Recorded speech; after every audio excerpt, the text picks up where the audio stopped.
There has been so much rain around Cleveland recently. It's not only causing you headaches, it's also costing you money. We've seen the downpours, the rushing waters, the collections that make unintentional pools. Investigator Jonathan Walsh joining us now live from Edgewater Park. And Jonathan, the drain, no match there for all that water.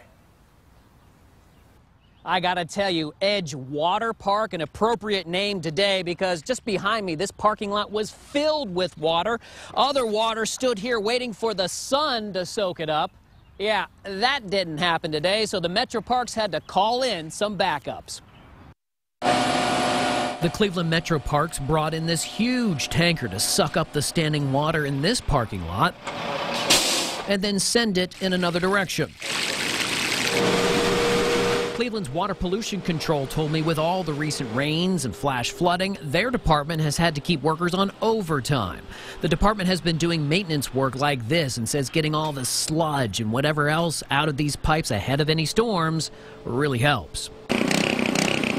John Balish is trying to assist the pipes, too. He works at Riverside Cemetery. We got to help the sewers out a little bit. We got to bring the pumps out to help them out. The rolling hills at the cemetery send water rolling to the bottom, and when it rains hard enough, the H2O is a PAIN pain. The water will come up through the sewer, and you can see it'll make this big puddle right here, so we're just trying to pump it out so people aren't driving through a lake. And driving has been a concern for people along Stickney Avenue on the west side. Neighbors tell us they've called about this huge hole and nothing was getting done, so they filled it in with rocks, only to have their pothole fix flash flooded away with all the rain washing it out. It just keeps getting bigger, and then sometimes if somebody's parked there, you can't really swerve around it, and I'm afraid somebody's going to get into an accident one day.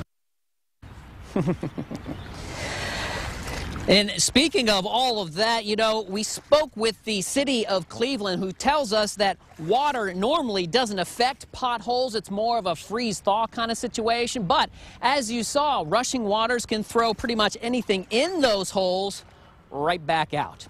Reporting live here at Edgewater, I'm investigator Jonathan Walsh, News Channel 5.